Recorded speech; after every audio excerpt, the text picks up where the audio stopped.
Hello, this is Chris Hatala, aka Galleon Unlimited, and this is Found in Fanslation, a podcast devoted to SEGA, Phantasy Star, JRPGs, and specifically fans taking Japanese resources and translating them into Western languages, just for fun. So my guest this week is Rebecca Capowski. Her website is sceneryrecalled.com, and long before I did this project, which was to relocalize Phantasy Star 4, fix up the translation errors that Sega's team made back in 1993, 94, and rework the script kind of like for a modern audience and also kind of for my taste personally. When I used to have a desk job, I would browse the internet and just look up info on games that I grew up with and really loved, like the Lunar games and Phantasy Star, and found Rebecca's site, and she's translated all these resources that only came out in Japan. Like, one is called the Phantasy Star Compendium. It's all this extra information about the characters and about the universe and the story that aren't even in the games. It's just stuff that the developers kind of came up with almost as like their pool of resources, like their like source book. And, it just never made it into the games for whatever reason. And I was blown away by, not just the information, but that someone would take this like 200-page art book with all this info and everything and just translate it just for fun. And, I think that's a really cool thing about being into these old games. They, for whatever reason, inspire all kinds of passion in us, and we feel, this deep connection to these stories from, these games with, rather simple dialogue and story progression, things like that from the 80s and the 90s, and they stick with us today, and we still love them, and that's why we're still working on them. So we did a text interview, and I have that on my website, ps4.gamesdonelegit.com, where the rest of these podcast episodes can be found. But I thought, since some people would rather listen to a podcast than read, a full text interview, I figured this would be cool to just get down as a podcast and basically just read her answers out loud, essentially. So I thought about having my wife play the role of her, but then I figured people would probably, they'd go to the middle and think like, oh, this is Rebecca Capowski, and I didn't want to mislead anybody. So so we'll get right into it. She's got all kinds of great info on Lunar, on Phantasy Star, and also just the kind of general technique for translating games and information from Japanese into English. So even if you're just into translation, part 2, it focuses on translation and even like some basic tips on learning Japanese if you're a beginner, or improving if you're an intermediate speaker. Like me, I'm just a beginner, but she gave me all kinds of cool tips and stuff to kind of get back into it in my spare time. So here we go. So this is all from now on. This is all on the website. This is a audio reading of what you can find on the website. So if you're a serious Phantasy Star, a Lunar fan, you'll be like a kid in a Nala cake shop at Rebecca Capowski's website. Her website is sceneryrecalled.com. And so thanks to Rebecca, English speakers can now immerse themselves further into these worlds they love through novels and director interviews, dev team discussions, and even more accurate translations of the games themselves, and specifically talking about Phantasy Star here. Moreover, it's clear Rebecca is truly passionate about these games, their characters, and their stories. You won't find one ad on her site, nor squeals of like and subscribe, assaulting your senses. I just personally hate that kind of thing, and I feel like it's fine, if people make a living off their hobby. I found a way to do that with using gaming for training and corporate entertainment. But I also feel like some aspects of your hobby, it's just better on a person-by-person basis, just keep them as hobbies, or else you basically will, not enjoy them the same way that, you would otherwise. And then, what's your outlet after that, I guess.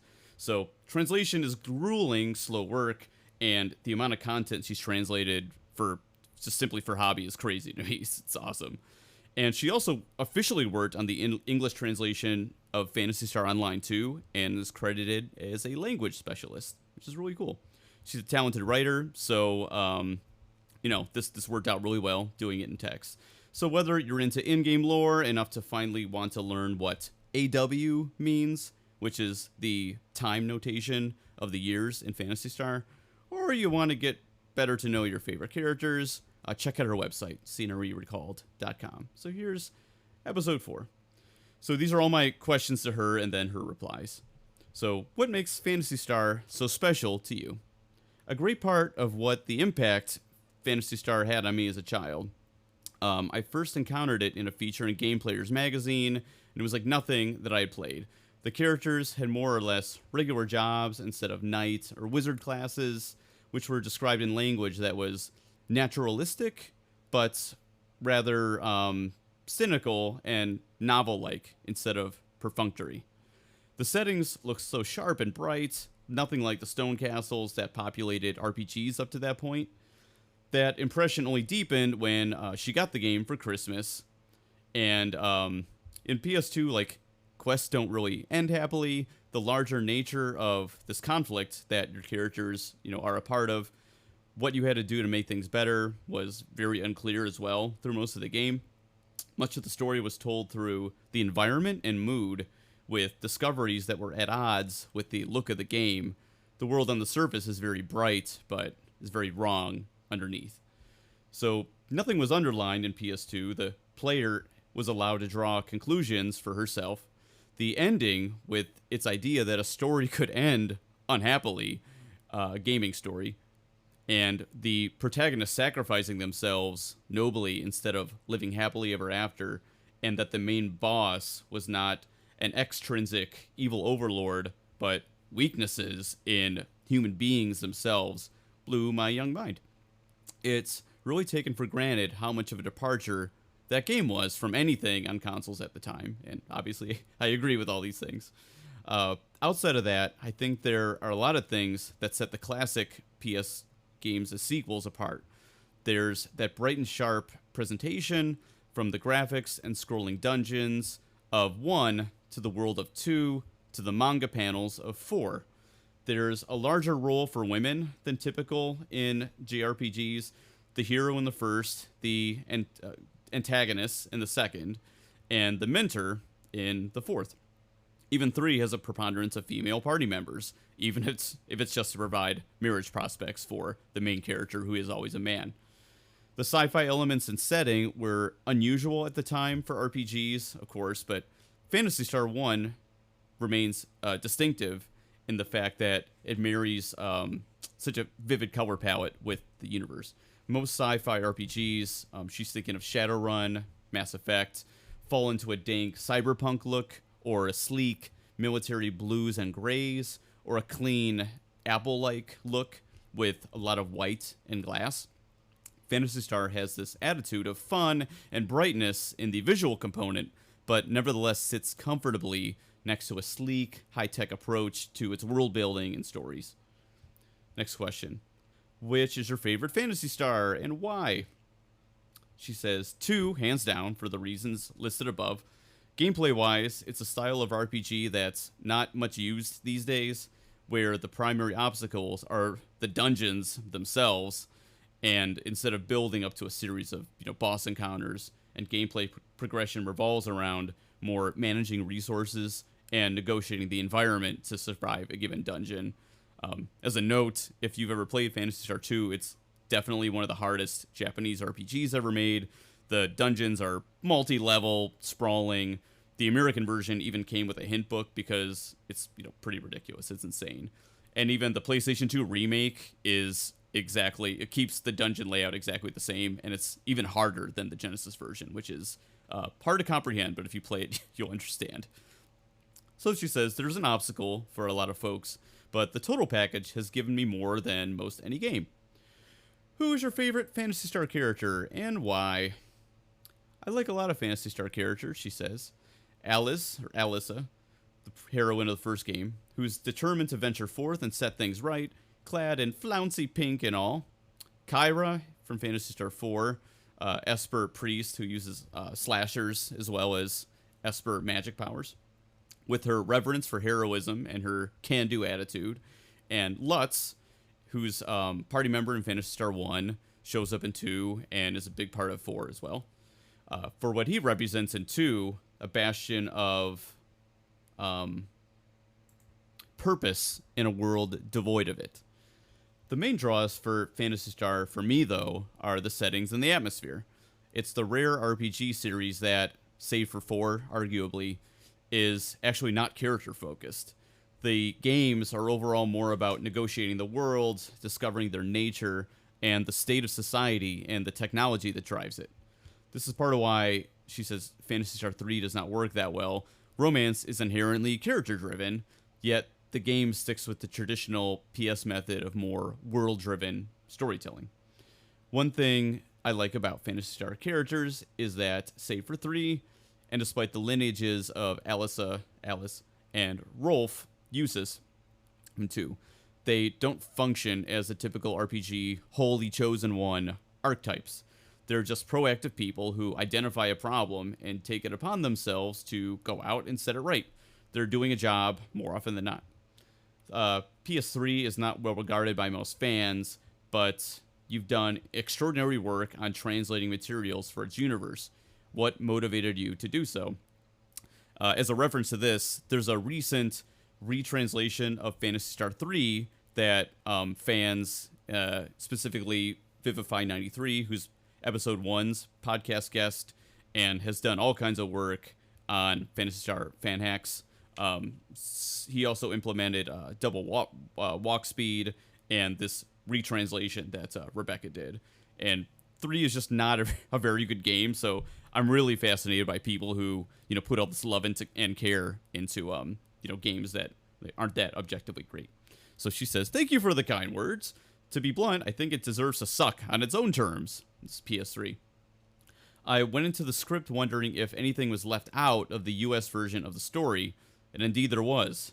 For instance, there is a very definite sense in the Japanese script that by choosing one side during the marriage events, you were causing great pain or damage to the other, as it would be in real life.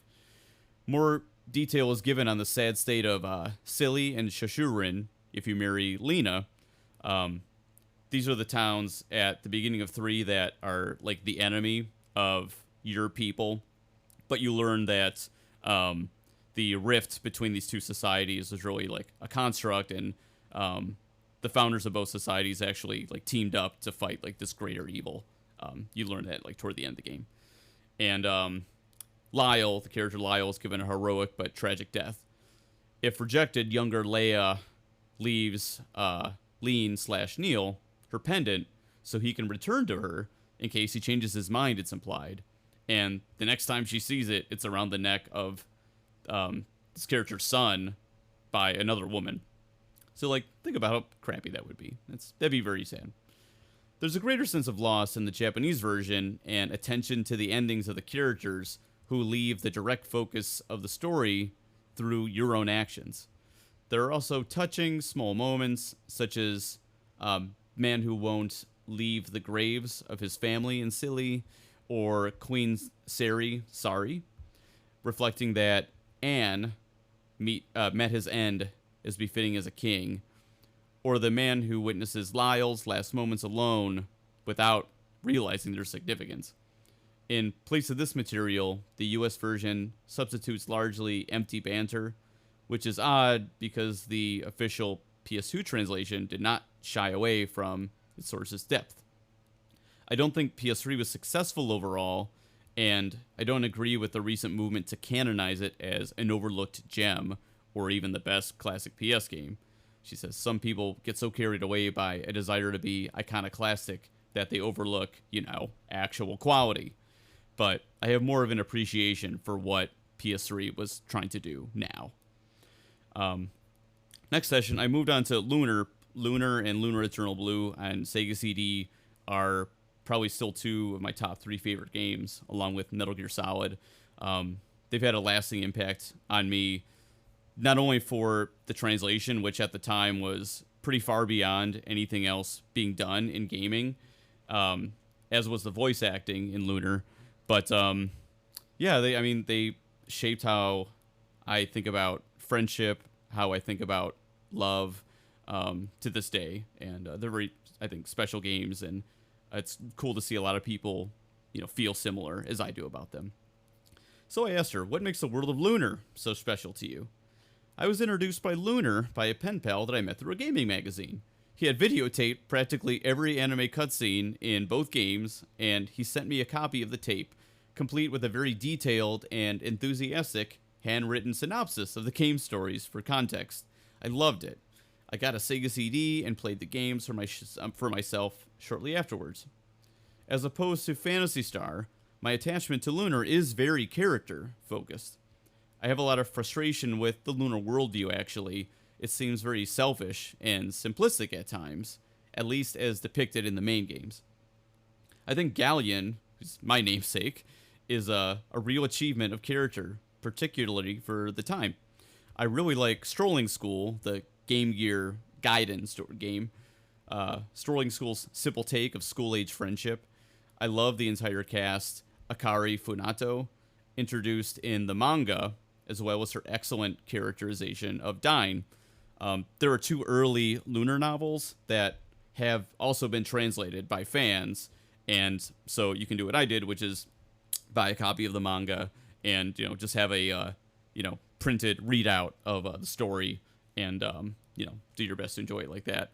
I suppose now you could probably try putting your smartphone and auto-translating the manga and see how accurate that is, which in the future is probably going to be the way that we can play these classic games and read these materials that were not translated into English. We can probably just do it like on our smartphone. Says the cast in general in Lunar have a lot of charm, and like Phantasy Star, the games feature terrific, bold use of color. The creators also really knew how to use the new capabilities of the CD format. Lunar wouldn't have gotten where it did without the anime cutscenes, or Noriyuki Iwadare's symphonic music, or John Truitt's voice work, the voice of Galleon, or she has a line from the opening of Lunar that I will not sing for you right now. Come back to me. It's kind of like that. If I was, maybe we'll remaster this podcast someday, and I'll, do that for real. Anyway, so next question. What is the Galleon didn't know what was going on theory in Lunar the Silver Star for the original mention on your page? So, brief context of this. This is mentioned in her resources that, well, she explains pretty well. So she says in the Sega CD version, the inciting incident for Galleon's turn to the, quote unquote dark side is Dragon Master Dine, his best friend in the story, losing his power, taking care of a crisis that would have been the goddess Althena's responsibility to resolve for humanity, had she not been off gallivanting as a human, as Althena does in the Sega CD version. She reincarnates as a human like every 100 years or something to kind of get to know the people or, whatever better. So Galleon and Dine, there's like a crisis they have to avert.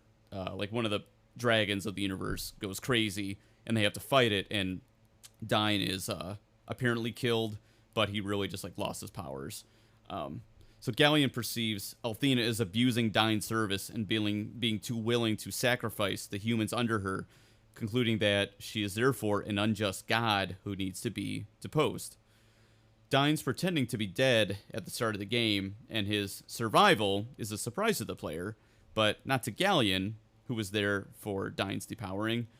And as a side note, I think this is a reason to me, like Galleon is probably, him and Big Boss from Metal Gear are probably my favorite characters in fiction.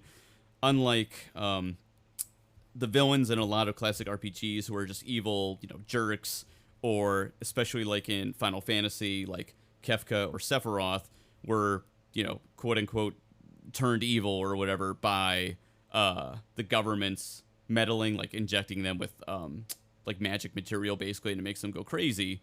Galleon is lucid, he's principled, and he kind of has a point to his argument. And it's something, you as the player need to think about instead of just saying, oh, this guy's evil, and we need to kill him. He doesn't disabuse the main character, Alex, of the notion that Dine's dead, and Alex idolizes Dragon Master Dine, who at the beginning of the game, his past, and it starts Alex's adventure so he can be like Dine. So he doesn't disabuse Alex of the notion that Dine's dead, because why would he? But the game takes pains to underline that Galleon knows the truth. He's not the least bit surprised that Dine has survived in a conversation that he has with Dine, who's now gallivanting as Lakey, the alias Lakey, and has no magic powers. He's not surprised by Dine's survival in this conversation they have in mid-game at Might's Tower. After the truth about Dine comes out, there's a pair of NPCs in Mark, town toward the end, who expressly serve to explain the situation to any confused players. Something like, well, if Galleon knew that Master Dine survived, why was he so angry? Galleon knew that Dine was alive all along, so he must have just lost it when his idol was so humiliated and lost all his powers in this big climactic battle with the Black Dragon.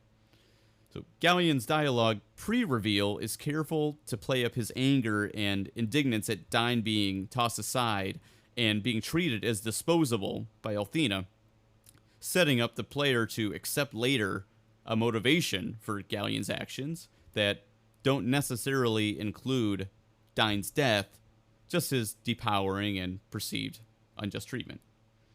So, despite this, there were a few people in the early internet fandom days, this is before the PlayStation remakes, who still got confused and thought that, well, since Galleon says Dine is dead at the start, the stuff later on couldn't be right, and that he must mean that he never knew Dine was alive, and the motivation for the entire story is just one big oops.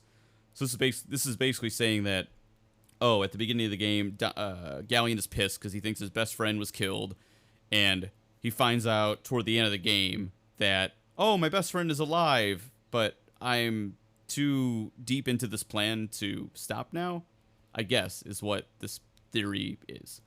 So she says, it's like if someone claimed, oh, hey, no, Cloud was actually in Soldier. He says he was in Soldier earlier in the game, so the parts later that talk about, oh, Cloud, basically his mind was messed with, and he really was not in Soldier, his best friend was, that can't be right. Says there were never very many who thought this theory, but they included one influential fan who featured the idea in their fan works and pushed for its inclusion into fan resources and whatnot. The idea otherwise would have gone the way of General Leo from Final Fantasy VI Resurrection rumors, but since the PlayStation version of Lunar replaced the original in the public eye shortly after, there were fewer and fewer people who had played the original Sega CD version around to fact check in the face of this person's persistence that, Galleon didn't know that his friend was still alive the entire game.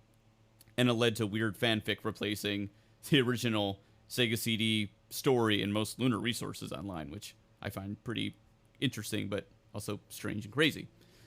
She says, I find this extremely frustrating. It's the responsibility of fan communities to showcase what's special about our favorite works to the world at large. And this whole debacle seems a dereliction of duty, not to put it too grandiosely, she says. It's taking a story that was advanced for its day, one of the first game stories to have a villain motivated by something other than a lust for power, and something that made Sega CD Lunar unique and historically significant, and it substitutes an extremely stupid idea due to this person's personal politics, she says. And it's so dumb from the idea itself to how it's defended. Also her words, but I agree.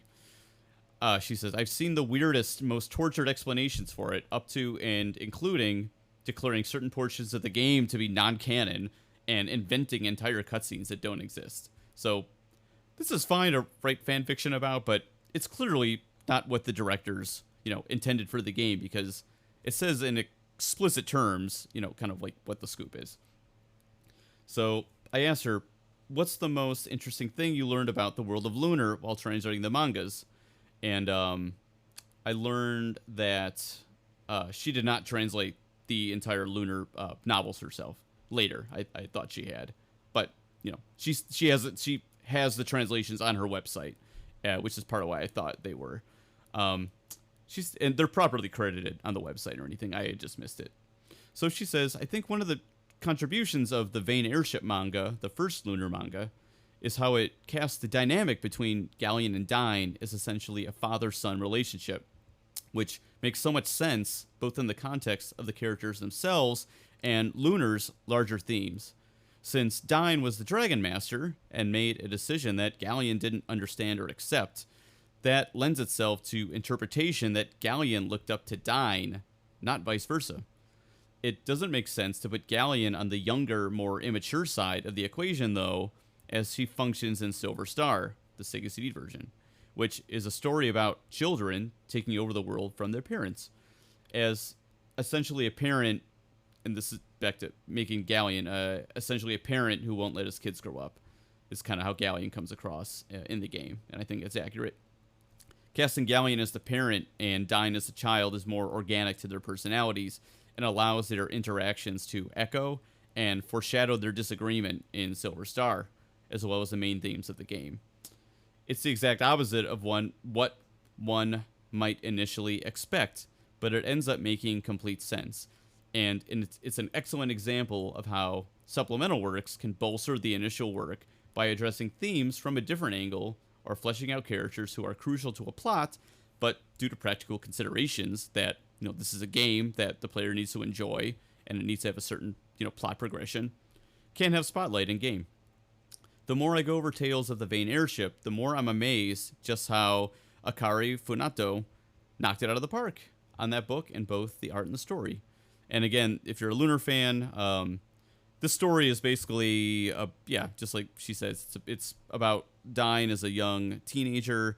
Galleon, we learn a lot more about Galleon, his age, his race of as magic users, and all kinds of stuff. It's really cool. So this is moving on to part 2 of our interview, which was chiefly about translation of Japanese into English versus localization of adapting a game's translation to be most relevant for its target audience. And also, I asked her a lot about just learning Japanese in general. So part 2. Here we go. Okay. How do you define a translation compared to a localization? There are formal definitions, but in practice, in a localization, the plot is taken as a loose framework for an original script in the target language. The writers can draw from the script in the source language, but are under no obligation to follow it. Lines, plot elements, and even characterizations may be altered at will. The appropriateness and suitability of this approach varies depending on the work and the audience, but I see a lot of video game fans, many without experience at all in the language pair, Japanese and English, argue that localization is the only way anything of value can be extracted from the original material, or that the two languages of Japanese and English are so alien that it's utterly impossible to translate between them, and I can't agree with that, she says. Translation from Japanese to English does lend itself to stiltedness, since the two languages have different ways of communicating nuance, emotion from the speaker, etc. But stiltedness is largely the fault of the translator and a lack of skill, not the Japanese language itself. Detecting tone and nuance and incorporating that into your translation is part of your job. Also, we can't forget that until recently, well until the internet age, Japanese language instruction was very limited and undeveloped in the English-speaking world, and many translations from Japanese to English were therefore produced by poorly taught, limited translators. The general public took a look at these works and concluded, oh, well, this just must be how the Japanese language sounds, thinking that either the language was inherently limited or that the original writers were of poor quality, but not that the translators were deficient. This outlook predominated during the formative gaming years of many of the industry's foremost tastemakers. So this attitude has never gotten out of the gaming field fully. I also don't think that there's a general understanding of how different the localization approach to translation in gaming is from typical approaches in other fields. If I change characterizations when translating a novel, or added paragraphs or conclusions to a scientific paper, my work wouldn't be accepted, and I'd probably lose my working relationship with that client. Many gamers argue that it's impossible to bring works from Japanese to English without a very liberal localization approach, but most other fields get along without it just fine. She says, I've worked on official localizations, and there are situations where some latitude is in order. There are many great lines and moments in gaming that come from improvisation. And she says, the opening song in the SEGA CD Lunar, how Working Designs translated the song, they, in their words, made it less lovey-dovey and made it more action-oriented, which honestly fits the tone of the song, I think, a lot better. She says, but I can't agree that throwing out the original script is something that's unilaterally better or necessary, and the biggest champions of that viewpoint tend not to have any experience in the language field. As a side note to this, Metal Gear Solid, I think, is one of the best, the first one on PlayStation, is one of the best localized games of all time still, and the translator slash localizer basically had to do everything himself, had to research he researched like military books, made up military terms, all kinds of things to make this world most believable for English speaking audiences. And he's pretty much put his whole story of how he did the game and how basically Kojima was not interested in these changes, and potentially, in my opinion and many people's opinions, how it made Metal Gear Solid so much better for the English-speaking audience. He was just concerned that he heard, oh, this, and Kojima does not speak English, so he couldn't play it in English and, understand these changes in mid-depth. So he removed Jeremy Blaustein from all future Metal Gear projects, and I think the writing suffers greatly because of this. But he put his entire story online. It should be easy to find, and it's really interesting. It's another portion of this debate, kind of from a different angle. So my next question was, what other classic video games or video game related works do you hope to experience in English someday? She says, oh man, there's a lot I'd like to see accessible to an English speaking audience. I have a mostly complete script for the Super Famicom Angelique, which was a very otome game, but it would take a tremendous amount of work to insert, and the game is very staid, she says, traditional, she says, I suppose, compared to modern offerings in the genre. It did, however, understand right out of the gate how much talking figures into dating, and how dating games are about getting to know a person.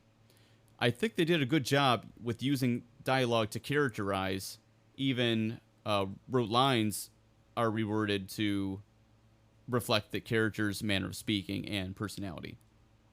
Rote is an ROTE, like, throwaway or not particularly meaningful, I guess.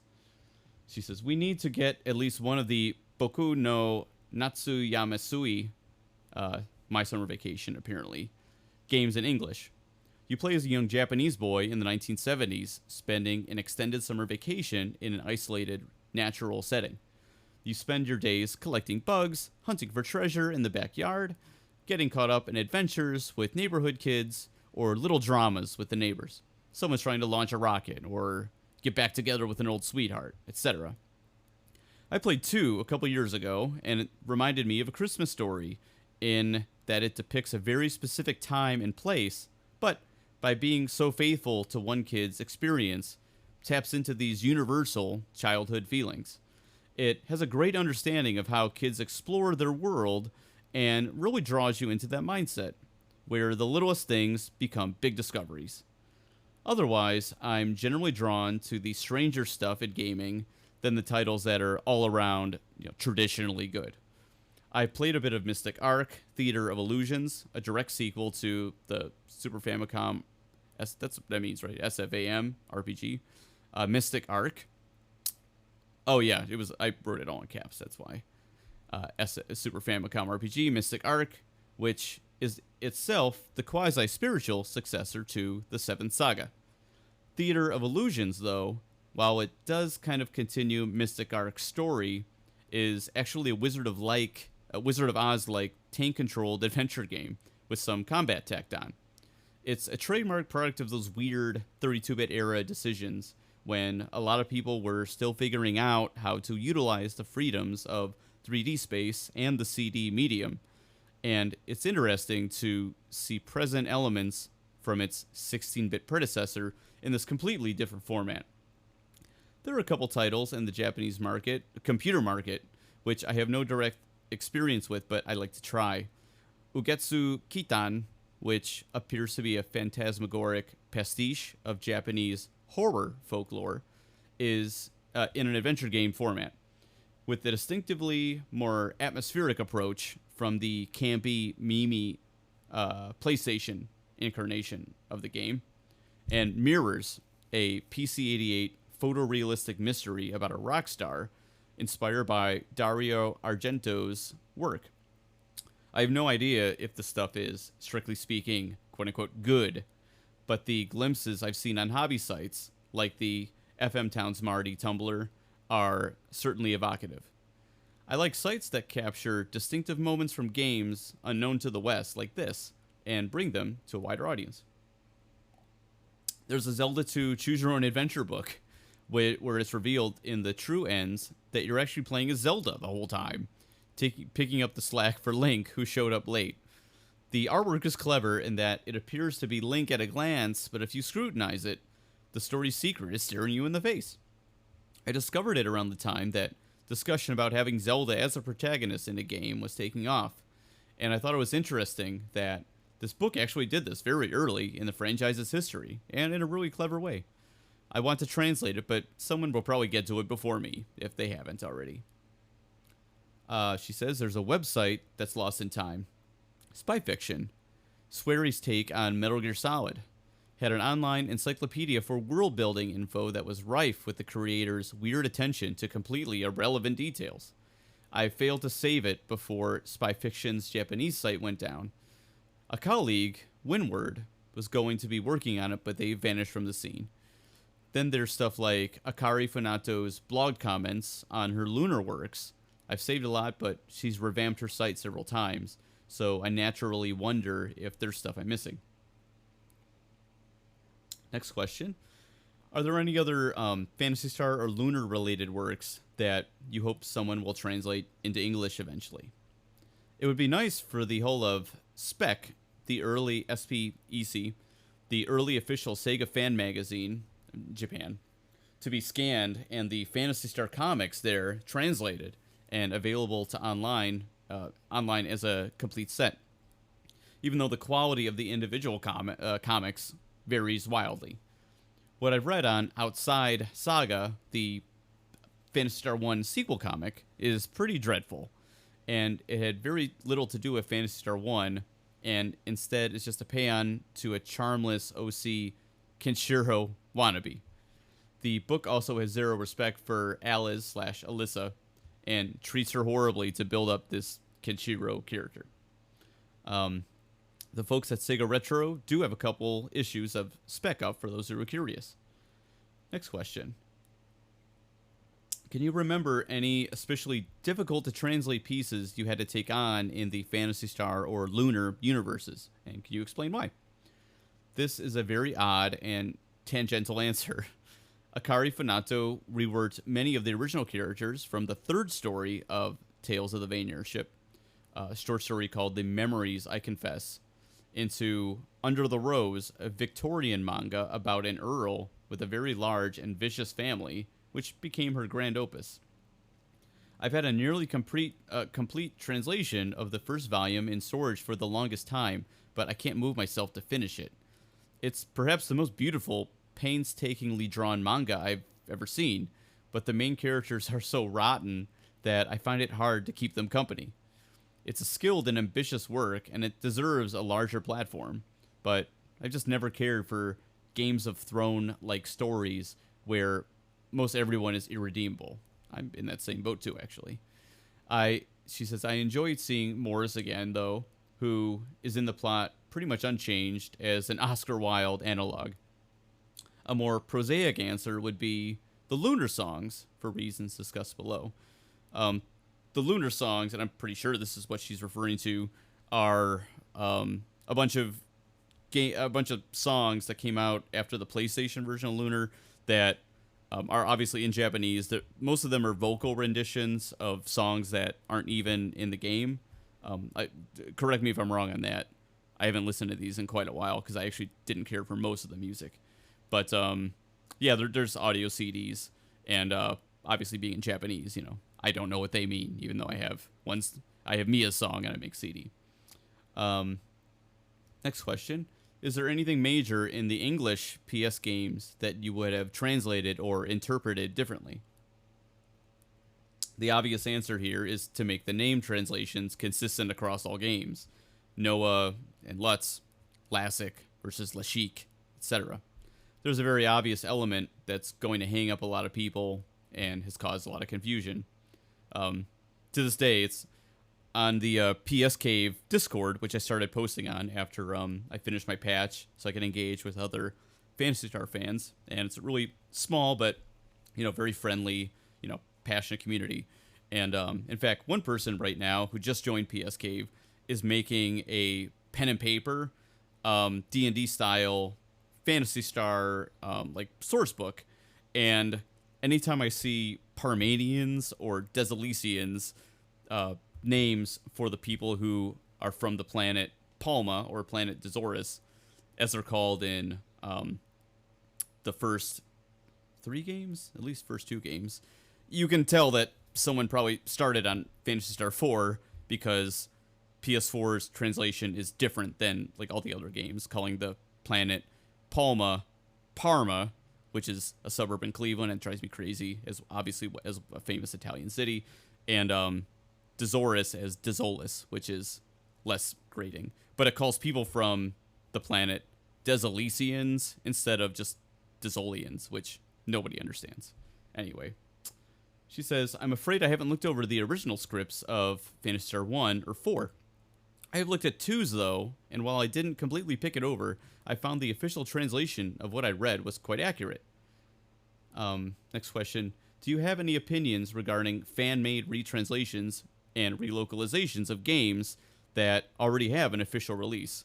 Kind of selfishly, I asked this to see if she had any take on something that I did, which was to touch up the translation of a game, that's already in my native language.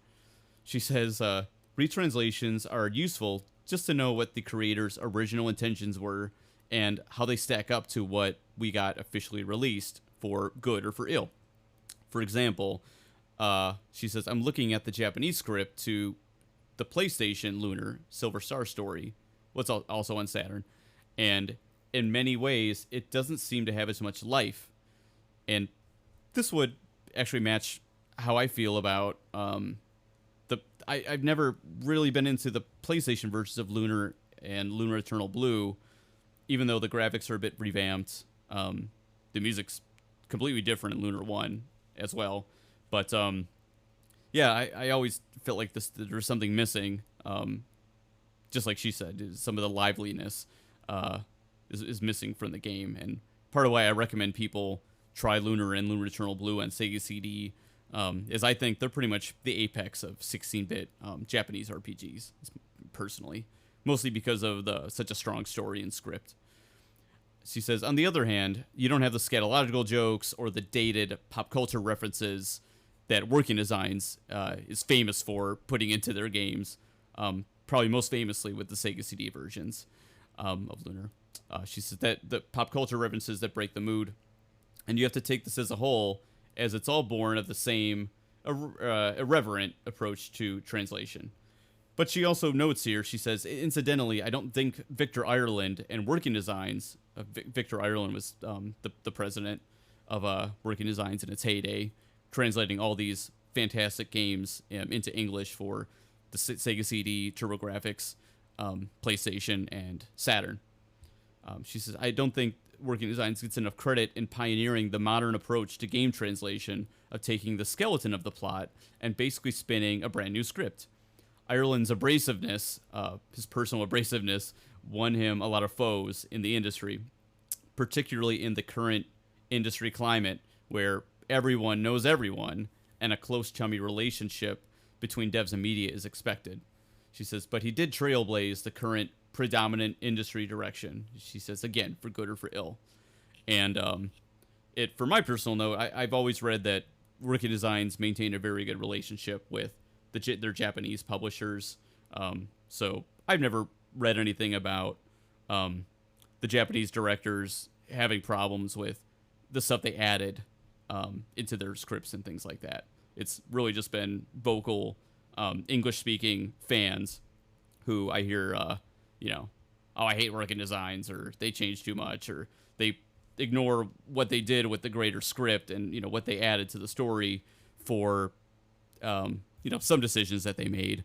And even some of the feedback that I got on my script, now for my patch, I have a purist version, and I have what I just ended up calling a Working Designs version of some little jokes and humor that I added. I didn't add pop culture references, but I just added like some brevity and some stuff that I felt could go off of what was in the original script but wasn't there.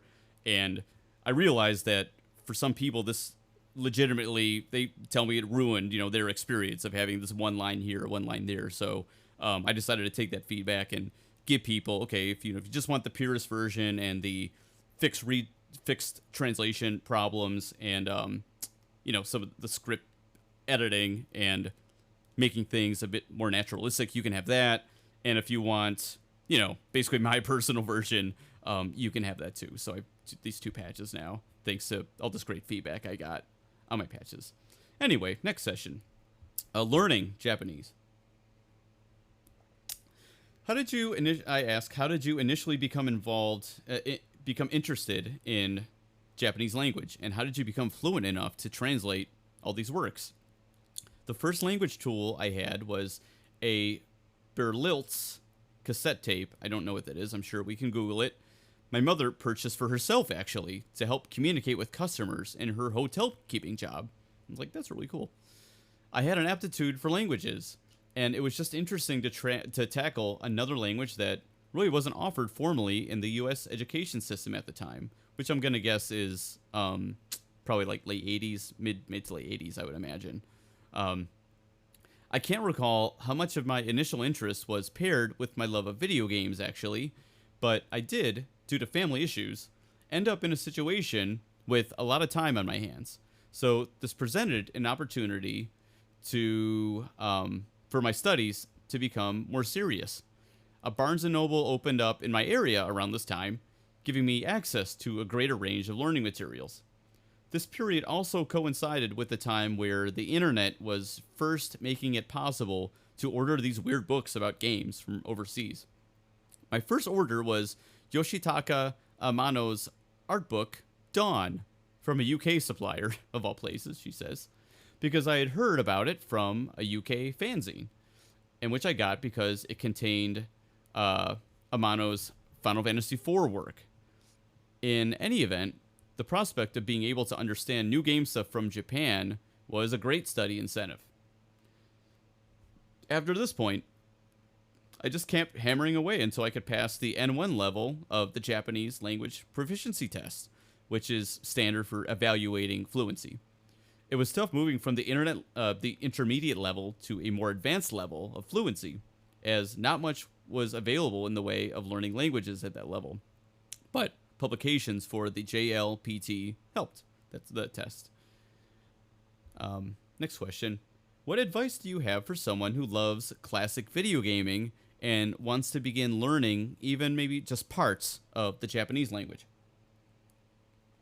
She says, my first advice, don't translate songs as practice.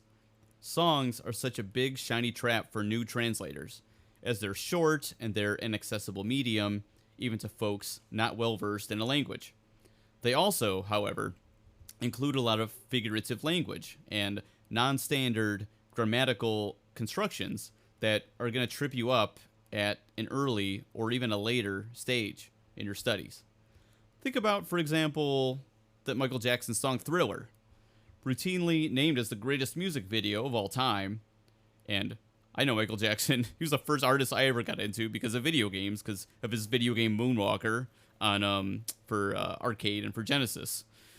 Yeah, she says, and yet even the title of the song might prove a minefield for a translator. And this is really interesting. This was a really good way to put this. Rebecca's so smart. She says, in this context, thriller doesn't mean a person who thrills, or is it referring to the movie genre of like horror movies, thrillers? It might matter depending on the target language. What does killer diller mean? It's just a nonsense phrase. They're for euphony. But you might run yourself in circles trying to find a literal meaning for it. And what do you do to translate that Vincent Price monologue in the middle of the song? It's very good questions. She says, these questions might not sound serious to someone not in the profession, but you have to answer them in the course of a translation, dang it.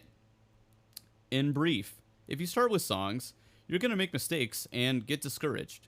If you want to try your hand at gaming translation, start with stuff that consists of straightforward, complete, declarative sentences. Promotional websites offer a lot of this. The conversational language used in interviews will be too complex to handle at the start of your studies. The second would be to know your style of learning. She says, I'm a text-based learner. Text. Videos test my patience. For someone else, that's not going to hold true. Of course, there are skills that require a certain format. Learning to speak a language is going to require an audio component, of course. But for your general studies, stick to the method and make it easiest for you personally to absorb the information. Much advice on learning in general insists that a certain format is inherently superior or inferior, but you can't make blanket recommendations on that note. It's going to vary from person to person. One important thing to note, video games are an incomplete way to learn vocabulary. There are terms you'll need to know for modern everyday speaking, writing, and reading that just won't show up in games. Try using the vocabulary lists out there for the Japanese language proficiency test, the JLPT. Start at the bottom, N5, and go up, to make sure you've got a good vocabulary foundation. Even then, there are common terms that you won't get through your head without encountering them in context. So reading just everyday stuff is important as well. Finally, there are older books, but I found Mangaijin's. Oh, it's not Gaijin. Mangaijin's, Mangaijin. Mangaijin's Basic Japanese Through Comics series. 2 volumes plus Japanese the Manga Way. To be an excellent resource. It takes manga panels, explains their context, and breaks down every single word in the panel to give a thorough understanding of the meaning of the dialogue. So that's really cool. These books are broken into short, fun lessons of 4 to 6 pages, each focusing on a single word or concept. The comics featured are older, from the 80s and early 90s, focusing on slice-of-life stories more grounded in real-life Japanese culture. But the approach is very lucid and fun. The series does an excellent job of showing you how manga handle language, showing the multiple aspects of a word and how it can change depending on context, and tying that into larger grammar and vocabulary concepts. It's a supplement, not a primary text, but it's an excellent help. Next question. What's your advice to someone who has a foundation in Japanese, hiragana and katakana, can read and speak and understand short sentences, but struggles with kanji? After I was lucky enough to go to Japan my first time as a tourist, I came home and I also used to be very heavily involved with the fighting game community as an organizer of events. And one of my friends from the fighting game scene is a polyglot. He's been featured in the New York Times. He's awesome. His name is Moses McCormick. His Instagram is crazy. He speaks, I don't know, well over 100 languages. He just has that part in his brain that goes away for most of us as we age, which helps you learn languages. and yeah, he's pretty amazing. He is a program called FLR, Foreign Language Road Running, and this was 10 years ago now, so I don't know what he does now for tutoring. I'm sure he's got like a whole team, but when I got back, I hired him to private tutor me for basically a full year in Japanese, and his techniques are very like you're speaking right away, and just like as kids, like I have a 16-month-old right now, so this is what we're going through. You don't sit a baby down and give them a vocabulary book and then a test afterwards. You just immerse them in language, and they learn it basically. So this is his approach for all the languages that he teaches. And Japanese was actually the second language that he ever learned, so he's pretty strong in Japanese. We even hired him when we hired like the best player in the world at the time to fly in to play Street Fighter 4 in our event against the best American player, and he was our private translator for this guy. So he's really awesome. If you're looking for any kind of language help or just interested in this stuff, he's really awesome. Moses McCormick, FLR. So anyway, so that's my story. I can speak like 3-year-old Japanese basically now, and I didn't keep up with it after the year because kanji really is so hard, and you just have to immerse yourself in it. But it did help a lot to look at simple parts of the Phantasy Star 4 Japanese script, and especially the phonetic pronunciations for a lot of the proper nouns, and see if what we got in English wasn't quite maybe as accurate as it could be in my barely educated opinion. So she says my basic method for learning kanji was taking my paper kanji dictionary, turning to the Joyo appendix, and learning the characters grade by grade, making index cards for each character with both the on, the Chinese, and kun, Japanese, readings, and some common words doing it. That works, but it's not ideal. Long story short, Japanese, 2 of the alphabets are phonetic, just like our alphabet. Like, if you see one character, it means like ka, like K-A. It's never going to mean anything else, and it's always going to be pronounced like that. Japanese, at least to speak and to read katakana and hiragana, are cool like that. Katakana is their language specifically for foreign words. So, like, the second year that I went to Japan after being tutored for a year, when we would go to a restaurant, anything in katakana I could at least sound out like a little kid and then read. And so much of their menu would be like, oh, cheeseburger. Oh, cheeseburger. Oh, okay. Like hamburger. Oh, hamburger. Okay. So it's there's only like 26 characters, 28 characters or whatever to hiragana and katakana. So these are pretty easy to learn. They're still not easy to read. But kanji, the more complicated Chinese characters, basically can mean a whole bunch of different things depending on the hiragana that helps conjugate the word and all that stuff. It's ridiculous. It's crazy. Kanji. So she says, I wish I had a simple way to learn kanji that I could share. Obviously, there's no simple way. It's ridiculously hard to read competently in Japanese. She says, a book or other resource that explains what the initial ideograms are depicting visually helps her brain make sense of these shapes. Flashcards, be they commercial, homemade, or accessed via the Anki app, A-N-K-I, definitely help. Again, resources for the JLPT can help too. They're designed to impart a bunch of information efficiently. A paper kanji dictionary, if you can afford it, might help depending on your style of learning, as you can learn a lot of information by osmosis in looking stuff up. She says, I have the NTC dictionary, which includes a lot of ancillary information. You need to learn stroke order. Don't worry about what that means until you start learning kanji, but I was taught as well. It's really important. Even if you're not going to be writing kanji by hand a lot, it helps you to be able to like look up words in like a dictionary. Like even the Nintendo DS had like a Japanese to English dictionary. So if you don't understand stroke order, even if you've never seen this kanji before, you like know how to write it, and then that way you can get a description for it in the dictionary. She says you will need to learn both the on and kun readings for each character, and there can be like a dozen of these for like one character.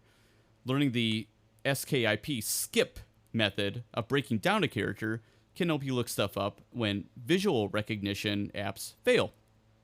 Also, she says there's nowhere else to put this, but I worked on the recent translation of Phantasy Star Online 2 in English. I am officially credited in the staff role as a language specialist. And on the website, I have the clip that she shared with me of her in the credits, so that's really cool. She says, I was just one of many hardworking folks, but I was one of them, and that's awesome. So that's my text interview with Rebecca Capowski. Again, her site is sceneryrecalled.com. And she has more stuff, too, beyond Lunar and Phantasy Star resources on her site. So definitely check it out. She just seems like a really awesome person. And for someone to spend hundreds of hours contributing stuff this cool to the overall community, to get really no reward out of it except the satisfaction that other people might enjoy it, and that she would personally enjoy it, I'm always really fascinated by, and just so appreciative of. I feel like you can learn about people. You can learn a lot about people by looking at what they do in their spare time, essentially. So yeah, so this was Found in Fanslation, episode 4, with Rebecca Capowski of sceneryrecalled.com, who translated the Phantasy Star Compendium and provided so many resources and lore that I was able to add into my Phantasy Star 4 relocalization, because she translated all these director interviews and things from this kind of like master source book of behind the scenes Phantasy Star knowledge. And it's like, if you're playing through the game the first time, you're not going to notice or anything, but the game came out in 94, so a lot of us have been playing the game forever, and I really like the idea of relocalizations and retranslations, because it just gives you a different take on the script, and possibly could broaden your appreciation of these games that you already love so much, in these characters. So that's the scoop. Episode 5 will be coming soon already. I interviewed his name's BGE, or Benoit is his name. He's a French Canadian, and he undertook translating Phantasy Star from English into French, because back in the day there were few French translations of especially RPGs, text-heavy games, in his territory. And I believe he worked with a dude in France to make this happen. And yeah, just really interesting. Not only some of the different changes he made into the script, but the completely different approach of him being bilingual and being able to compare both versions, and being fluent in both languages, have a really great understanding of, okay, this nuance in English, how can I translate this into French, for the player to understand. So it's really cool. That'll be edited soon and up as well. So this is Chris Atala, aka Galleon Unlimited, and thank you for checking this out. I hope it was helpful. We'll see you soon. Take care. Bye-bye.